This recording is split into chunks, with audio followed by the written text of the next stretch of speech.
درس نظامی جو دینی مدارس کا نصاب تعلیم ہے اس پر جناب جاوید احمد غامدی صاحب نے جو تنقید کی، جو تبصرہ کیا، اس پر میں نے کچھ کلمات چند دن پہلے کہے تھے۔ دو معتبر حضرات نے مجھے ایک وضاحت پہ مبنی ویڈیو بھیجی ہے جس میں جاوید غامدی صاحب نے اپنے اس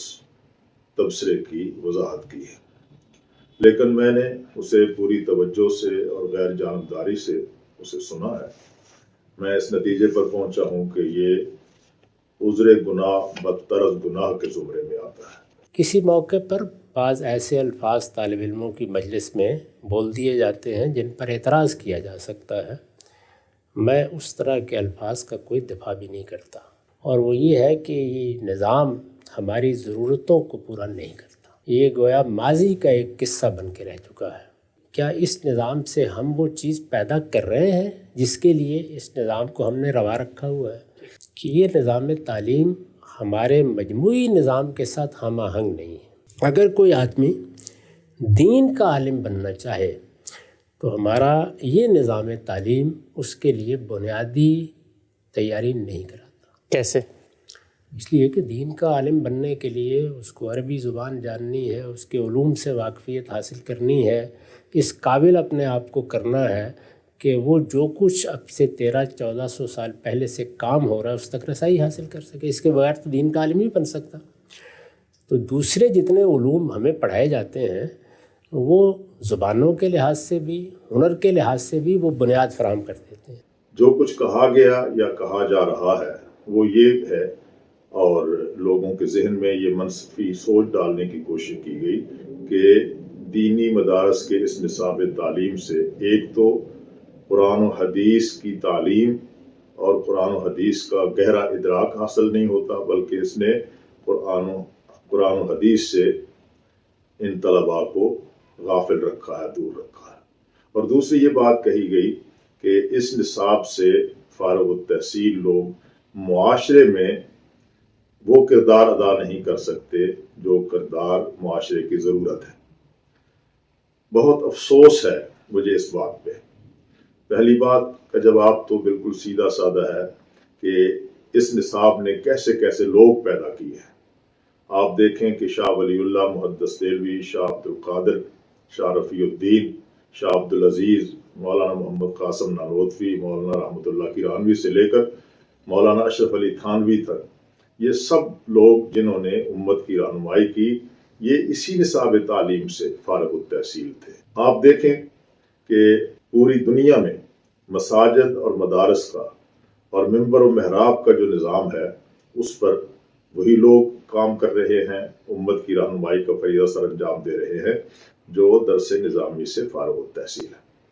یہ کہا جا سکتا ہے کہ ان میں سے کچھ لوگ ایسے ہیں جنہیں درس نظامی کی تعلیم کے بعد گہری دسترس حاصل نہیں ہوئی، یا یہ کہ وہ درمیان میں ہی تعلیم چھوڑ کر مساجد میں ائمہ مساجد اور خطباء مقرر ہو گئے۔ بلا شبہ ایسا ہوا ہے اور ایسا ہوتا ہے، لیکن اس سے اس نصاب تعلیم پر کسی قسم کا کوئی حرف نہیں آتا۔ یہ شخصی اور انفرادی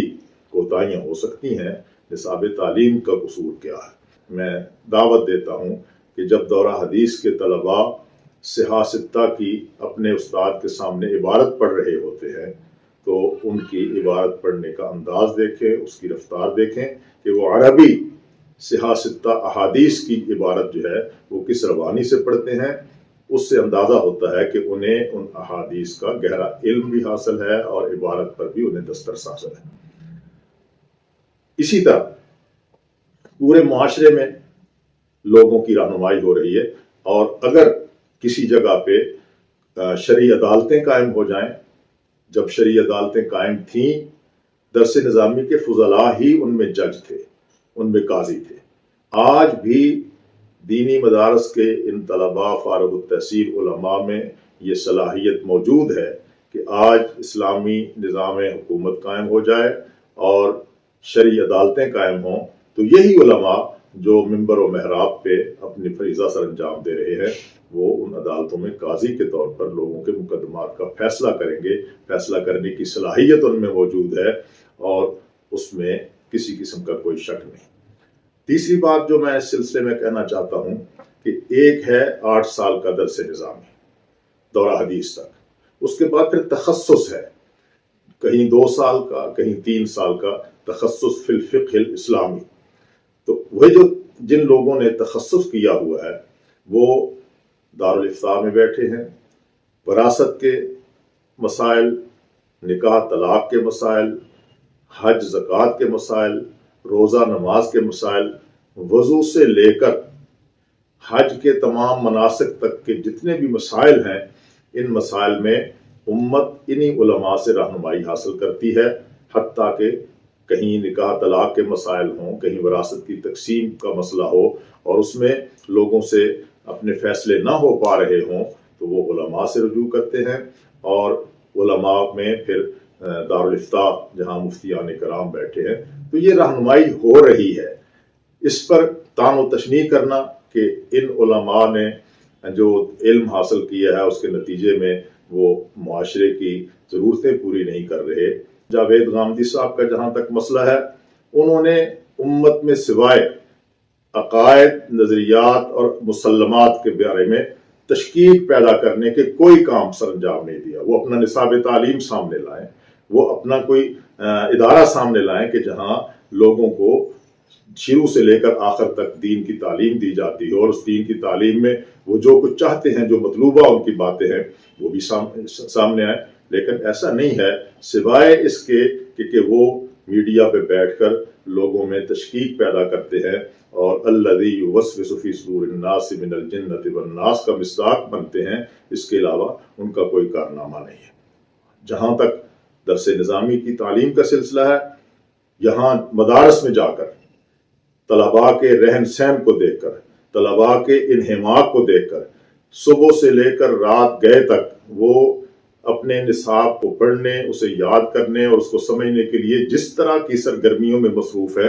ان کو دیکھ کر پھر اگر کوئی آدمی کہے کہ یہ جی طریقہ کار اچھا نہیں ہے، یا یہ کہ نصاب وہ کمی پوری نہیں کر رہا جو امت میں ضرورت ہے، تو بات بنتی ہے. لیکن ایک آدمی کبھی اس دائرے میں گیا نہ ہو اور ان اداروں میں جا کر اس نے ان طلباء کی سرگرمیوں کو اور ان کے علم کو اور ان کے تقویٰ کو اور طہارت کو اور ان کے قرآن و حدیث کے ادب و احترام کو آپ اندازہ کر سکتے ہیں معاشرے میں کہ اس پوری تاریخ میں جب سے یہ درس نظامی کا نصاب رائج ہوا ہے، کئی صدیوں سے مجاہد پیدا ہوئے تو اسی نصاب سے، فقہا پیدا ہوئے تو اسی نصاب سے، صوفیاء پیدا ہوئے جنہوں نے لوگوں کے تزکیہ نفس پہ کام کیا ہے، لوگوں کو اللہ تبارک و تعالیٰ کے ساتھ رجوع دیا ہے، لوگوں میں تقویٰ کی صلاحیت پیدا کی. یہ سب یہاں سے پیدا ہوئے ہیں. اور جہاں تک تعلق ہے سوشل میڈیا پہ بیٹھے ہوئے ایسے دانشور، نام نہاد دانشور کے جنہیں دانشور بنا کر پیش کیا جاتا ہے، خواہ وہ انجینئر ہوں، خواہ وہ ڈاکٹر ہوں، خواہ وہ پروفیسر ہوں، یا کسی اور عنوان سے ان کی کوئی پہچان بنتی ہو، انہوں نے سوائے تشکیک پیدا کرنے کے، لوگوں کے دلوں میں وساوس پیدا کرنے کے اور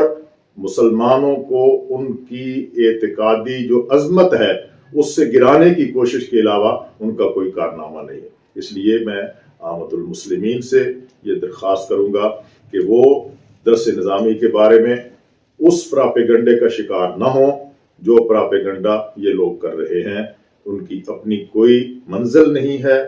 ان کا کوئی راستہ نہیں ہے اور ان کی اپنی کوئی پہچان نہیں ہے، سوائے اس کے کہ وہ علماء پر، دینی مدارس پر تنقید کر کے اپنا جو قد ہے، یہ بونے لوگ ہیں،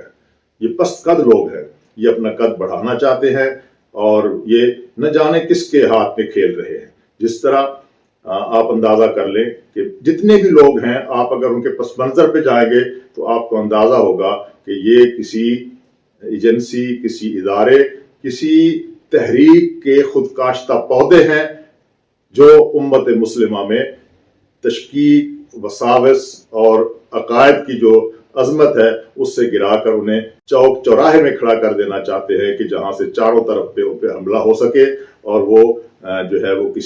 کوئی فیصلہ نہ کر پائیں. میں یہ کہنا ضروری سمجھتا ہوں کہ اس طرح کے لوگوں کی کوئی بات بھی جو ہے وہ قابل توجہ نہیں ہے. انہیں خود ہم سے بات کرنی چاہیے، ہمارے ساتھ بیٹھ کر، اپنے یہاں بیٹھ کر اس پہ تنقید کرنے کی بجائے